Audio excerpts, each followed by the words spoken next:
Welcome to SK Surya channel. Madurai road கடை கார சட்னி சூப்பராக ஈஸியாக நம்ம வீட்டிலே செய்யலாம். வாங்க, அதுக்கு நான் என்னென்ன எடுத்திருக்கேன்னா, தக்காளி வந்து ஒரு 3 தக்காளி, நல்ல பெரிய பெரிய தக்காளி எடுத்திருக்கேன். கொஞ்சோண்டு உப்பு, 2 வெங்காயம், 4-5 வரமிளகா, ஜீரகம், பூண்டு.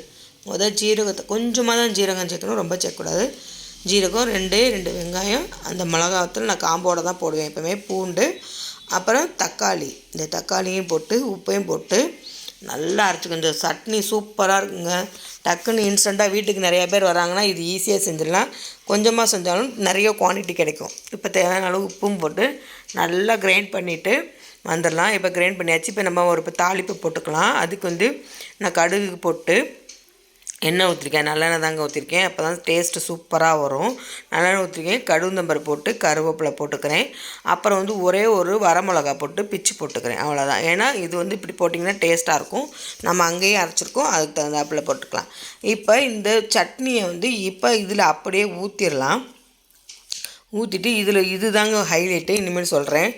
இப்போ நல்லா ஊற்றிட்டு தேவையான அளவு தண்ணியும் ஊற்றிக்கலாம். தண்ணி ஊற்றிக்கிட்டு இப்போ நம்ம டக்குன்னு இப்போ கொஞ்சம் பேர் தான் வந்திருக்காங்க, நம்ம பண்ணணுன்னா வீட்டில் இருக்கிற பொருள் கொஞ்சமாக தான் இருக்குன்னா இந்த சட்னி வைங்க, குவான்டிட்டி நிறையா வரும். இதுதான் ஹைலைட்டு. அதாவது நம்ம இட்லி மாவு இருக்குல்ல, அதை வந்து நல்லா இப்போ நம்ம ஊற்றின பிறகு ஒரு கரண்டி மட்டும் ஊற்றி நல்லா கிண்டி விட்டு, இப்போ நீங்கள் எவ்வளவு தண்ணி வேணாலும் ஊற்றிக்கலாங்க. நல்லா இந்த இது கொதிக்க நல்லா வந்து கெட்டிப்படும்.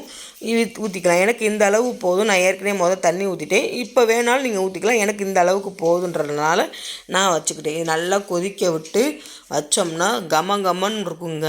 நல்லா கொலகொலப்பும் இருக்கும், சட்னியும் டேஸ்ட்டாக இருக்கும். இந்த மாதிரி நிறையா வீடியோ போட்டிருக்கேன். லைக் பண்ணி, ஷேர் பண்ணி, கமெண்ட் பண்ணி, சப்ஸ்கிரைப் பண்ணுங்கள்.